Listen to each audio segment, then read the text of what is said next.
Hi యోస్ దీనికి ముందు video ఏపీకి సంబంధించి వైసీపీ నుంచి అలా బయటపడాలి ఏంటి అన్నది ప్రజల మేలు కోసం ఇచ్చాం. అలాగే ధర్మస్థలకు సంబంధించి నేను ఇచ్చిన ఫస్ట్ వీడియో ఇది. ఇప్పుడు జూలై 18న ఆ రోజు కింద కామెంట్లు వచ్చాయి కదా, అప్పుడు నాకు అనిపించింది సొసైటీలో 99,999 మంది ఒక అబద్ధాన్ని హైలైట్ చేస్తూ ఉంటే అది సొసైటీని రిమైనింగ్ అంతా నిజమని అనుకుంటూ ఉంటే ఒక్కడొచ్చి అది అబద్ధం, అది కాదు, ఇది నిజమని చెప్తే నమ్మరు. నమ్మకపోగా ఆ చుట్టుపక్కల జనాలు కొట్టడానికి కొట్టేస్తారు, కొంచెం సంప్రదాయం చంపుతారు. మన నా పరిస్థితి అదే ఈ వీడియో ఇచ్చినప్పుడు. ఎంతంటే నేను వీడియోని అసలు ప్రైవేట్లో పెట్టేశాను ఇంకా. బట్ ఎప్పుడైతే తవ్వకాలు జరపడం మొదలెట్టున్న ధర్మస్థలలో అప్పుడు నేను చెప్పింది ప్రూవ్ అయిందని చెప్పేసి అప్పుడు నేను పబ్లిక్ చేశాను. నేను మరలా చెప్తున్నా, ఆ వీరేంద్ర హెగ్డే అని ఎవరు, అతను నేను సపోర్ట్ చేయటంలా.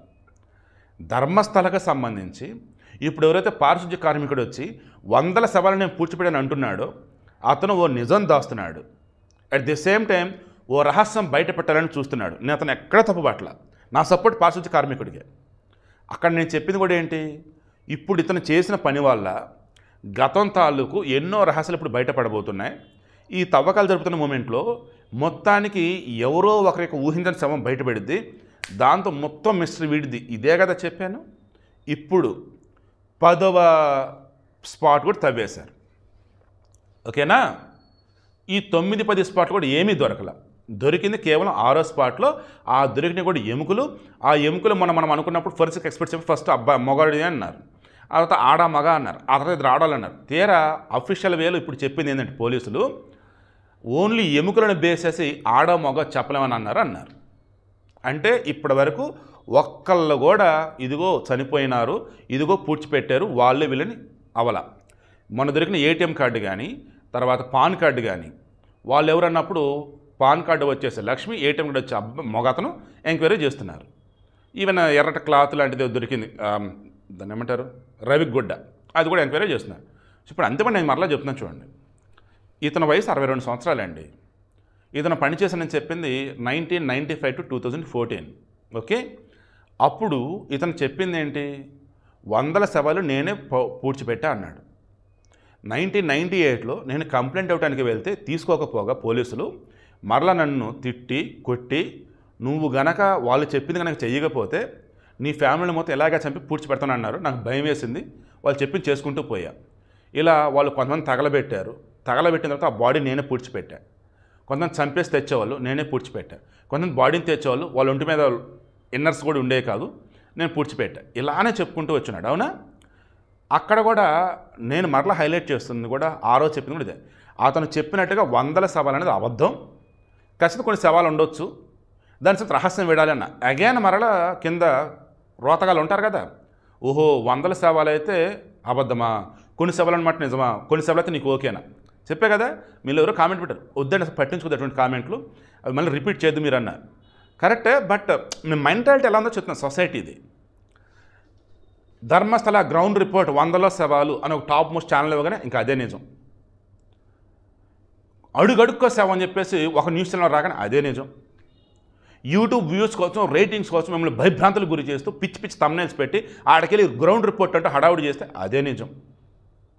నేను మరలా చెప్తాను చూడండి, ధర్మస్థల కేసులో ఇప్పటివరకు 10 స్పాట్లో తవ్వితే ఒక 6వ స్పాట్లో మాత్రం 25 ఎముకలు దొరికాయి.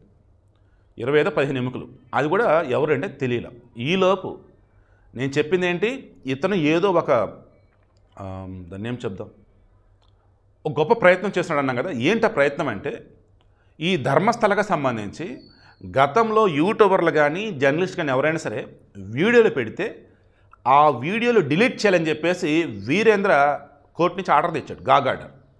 ఆ వీడియోలు మొత్తం తీసేశారు. ఎవరు అసలు ధర్మస్థల టాపిక్ టచ్ చేయకూడదు ఇంకా. ఇప్పుడేమైంది, ఈ ఇష్యూ మొదలైన తర్వాత ధర్మస్థలకు సంబంధించి ఈ బెల్తంగడి కోర్టు చెప్పింది, తర్వాత ఉజిరే, బెల్తంగడి, ధర్మస్థల ఈ 3 ఏళ్ళ నుండి జనాలు నోరిప్పుతున్నారు. అండ్ ఈ కేసు సంబంధించి స్పెషల్ ఇన్వెస్టిగేషన్ టీంలో మంజునాథ గౌడ్ అని చెప్పేసి ఒక ఎస్ఐ ఉన్నాడు. అతను ఈరోజు నన్ను భయపెడుతున్నాడు, కేసు విత్డ్రా చేసుకోమని అంటున్నాడు అని చెప్పేసి ఇతను వాళ్ళ లాయర్కి చెప్తే వాళ్ళ లాయర్ వచ్చేసి ఈ ప్రణబ్ మొహంతి సిట్ మెయిన్ చీఫ్కి చెప్తే అతను క్రాస్ చెక్ చేసి సిట్లో ఉండి కూడా మరల ఇలా భయపెట్టాడా వీడు అని చెప్పేసి అతని మీద ఫార్మల్ కేసు తీసుకుని అతను పక్కన పెట్టేశారు మంజునాథ్ గౌడ్ని. సో ఇక్కడ మెయిన్ హైలైట్ అవుతుంది చూడండి, వీడియోలు ఏవైతే ఉన్నాయో అన్ని పబ్లిక్లో ఉన్నాయి. అండ్ ఊహించిన విధంగా అంతా కూడా ధర్మస్థల వెళ్ళి గ్రౌండ్ రిపోర్ట్ అంటూ ఇస్తున్నారు. ధర్మస్థల, ఉజిరే, తర్వాత వచ్చేసి బెల్తంగండి ఆ ఏరియాలో ఉన్నటువంటి ప్రజలు ఎవరైతే ఇప్పుడు నోరిప్పుతున్నారు. అక్కడ పోలీసులకు అరాచకాలు బయటకు వస్తున్నాయి. అక్కడ ఈ ధర్మస్థలం ఒకప్పుడు చాలా చిన్న గ్రామం, ఇప్పుడు పెద్ద పెద్ద వైద్య కళాశాలలు, ఆయుర్వేదిక కళాశాలలు, స్కూళ్ళు, కాలేజీలు ఎన్నో ఉన్నాయి. అండ్ నిత్యం వేలల్లో భక్తులు వస్తూ వెళ్తూ ఉంటారు. సో వీరేంద్ర హెగ్డేకి సంబంధించి వాళ్ళ కుటుంబం గతంలో సాగించిన అరాచకాలు బయటకు వస్తున్నాయి. అండ్ లాస్ట్ 20 ఇయర్స్లో మిస్సింగ్ కేసులు ఎన్ని, అనుమానాస్పద మరణాలు ఇవన్నీ, ఇందులో స్థానఘట్టం దగ్గర చనిపోయిన వాళ్ళు ఎన్ని, దొరికినవి ఎన్ని, ఇందులో గుర్తించబడిన శవాలు ఎన్ని, గుర్తించబడినటువంటి ఎన్ని, ఇవన్నీ బయటకు వస్తున్నాయి. మీకు మరలా చెప్తున్నా, ఈ తవ్వకాలలో శవాలు దొరకటంలా, కానీ గతంలో ఎంతమంది చనిపోయారు, ఎంతమంది అనుమానాస్పదంగా చనిపోయినారు, ఒరిజినల్ అనుమానాస్పదంగా చనిపోయిన వాళ్ళు ఎంతమంది, ఆత్మహత్య చేసుకొని చనిపోయిన ఎంతమంది, నేచర్గా చనిపోయిన వాళ్ళు ఎంతమంది, ఇందులో ఉజ్రే ప్రాంతంలో ఎంతమంది, తర్వాత బెల్తంగడ్లో ఎంతమంది, ధర్మస్థలాలు ఎంతమంది, ఇప్పుడు ఆ లిస్ట్ అంతా బయటకు వస్తాను. ఇందులో ఆడవాళ్ళు ఎంతమంది, మగవాళ్ళు ఎంతమంది, పిల్లలు ఎంతమంది, స్కూల్ వాళ్ళు ఎంతమంది, కాలేజీ వాళ్ళు ఎంతమంది బయటకు వస్తున్నాయి. గతంలో మిస్ అయినటువంటి పద్మలత, ఆమెకు సంబంధించి, సౌజన్య మర్డర్ మిస్టర్కి సంబంధించి అంతా మాట్లాడుతున్నారు. 2003లో అనన్య భట్ ఒక మెడికల్ స్టూడెంట్, ఆమె తప్పిపోయింది, కేసు ఇద్దామని వెళ్తే సుజాత భట్ వాళ్ళ అమ్మ నుంచి కేసు తీసుకోవాలి. వీరేంద్రతో మాట్లాడితే కేసులో ఎందుకు ముందు ఎక్కడి నుంచి వెళ్ళిపోయి భయపెట్టి పంపించన్నాడు. ఆమె సిబిఐలో ఒక క్లర్క్గా పనిచేస్తుంది. దెన్ సిబిఐలో క్లర్క్గా పనిచేస్తూ కూడా తన కూతురుకు సంబంధించి మిస్సింగ్ కేసును కూడా ఫైల్ చేయలేకపోయింది ధర్మస్థలలో. అంటే ఈ వీరేంద్రకి ఇన్ఫ్లుయెన్స్ ఎంత ఉందనేది అక్కడ తెలుస్తుంది. ఇక్కడ మరలా చెప్తున్నా, వీరేంద్ర ఇప్పుడు రాజ్యసభ ఎంపీగా ఉన్నాడు. నిన్న ప్రజ్వల్ రేవణ్ణ గడిది మీరు చూశారు కదా, అందులో మీకు అర్థమైనది ఏంటి, వాళ్ళు చేసిన తప్పులకు సంబంధించి సాక్ష్యాలు కరెక్ట్గా కనుక కోర్టు ముందు పెడితే ఎవడో తప్పించుకోలేడు. సో ఇప్పుడు వీరేంద్ర హెగ్డే విషయంలో కూడా ఈ వీరేంద్ర హెగ్డే సంబంధించి అక్కడ డి టీమ్ అంటానండి. డి అంటే ధర్మస్థల టీం, మొత్తం వీళ్ళ టీమే. ఆ డి టీంకి సంబంధించి రహస్యాలు కావచ్చు, వాళ్ళ యొక్క భాగవతాలు కావచ్చు, చీకటి మొత్తం బయట పెట్టాలి, అది ఇతను టార్గెట్. అందుకే వచ్చాడు. అండ్ ఇతను ఎవరికి కనిపించడు, ఎందుకంటే కనిపిస్తే ఏం చేస్తారు వాళ్ళ ఫ్యామిలీ అని చెప్పేసి. అందుకే ఇతను అందరూ కూడా భీమా అని పిలుస్తున్నారు. భీమా ఎందుకు ఈ భీమా అని పిలుస్తున్నారు, ఇక్కడ ఉన్నటువంటివన్నీ కూడా బయట పెడతానికి వచ్చాడు, ధైర్యంగా వాళ్ళ భాగవతాలు బయట పెడతానికి వచ్చున్నాడు. ఇతని వయసు 62 సంవత్సరాలు. సో మొత్తం వీడియో మొత్తం మీద మీకు ఏమర్థమైంది, ఎక్కడ తవ్వినా దొరకటంలా. 9వ స్పాట్లో ఏకంగా 7 శవాలను ఇక్కడ పాతిపెట్టా అన్నాడు. 6వ స్పాట్లో 2 శవాలను పాతిపెట్టా అన్నాడు. ఇంకా బ్యాలెన్స్ ఉన్నది 5 స్పాట్లు. మరి ఇక్కడేంట్రా బాబు అన్నప్పుడు దొరికితే నేను పాతిపెట్టింది నేనే కదా అన్నాడు. మరలా చెప్తా, ఇందా చెప్తే డైవర్ట్ అయినట్టున్నా. ఇతను ఒక్కడ చేత అన్ని శవాలు అసలు ఎలా పూడ్చిపెట్టేస్తారో మీరే చెప్పండి. ఆల్రెడీ పోలీస్ కంప్లైంట్ ఇవ్వడానికి వెళ్ళాడు, అతని చేత మరలా ఇన్ని శవాలు పూడ్చిపెట్టిస్తారా? తర్వాత మొత్తం మీద నేను ఫస్ట్ రోజు చెప్పినా ఇప్పుడు చెప్పినా ఇదే, మిస్సింగ్ కేసు తీసుకోవాలా, ఒకళ్ళు ఇద్దరు 10 మంది 20 మంది అంతమంది మిస్సింగ్ కనపడకుండా పోయినా వాళ్ళు కంప్లైంట్ ఇవ్వడానికి వెళ్తే పోలీసు తీసుకోలేదు అనుకుందాం, ఊరంతా ఏకంగారా? పోనీ ఏదో ఒక రాజకీయ నాయకుడికి చెప్పరా, అపోనెంట్ వాళ్ళకి చెప్పరా, లేదంటే ఊరంతా ఏకమైపోయి వెళ్ళి క్యాపిటల్ బెంగళూరులో ఉద్యమం చేయరా? ఇలా ఎన్నో ఉన్నాయండి. సో నేను అదే అంటున్నా, 100 మంది మిస్ అయ్యారు, 100ల కొద్ది చనిపోయారు, నిజాలు ఉండుండొచ్చు.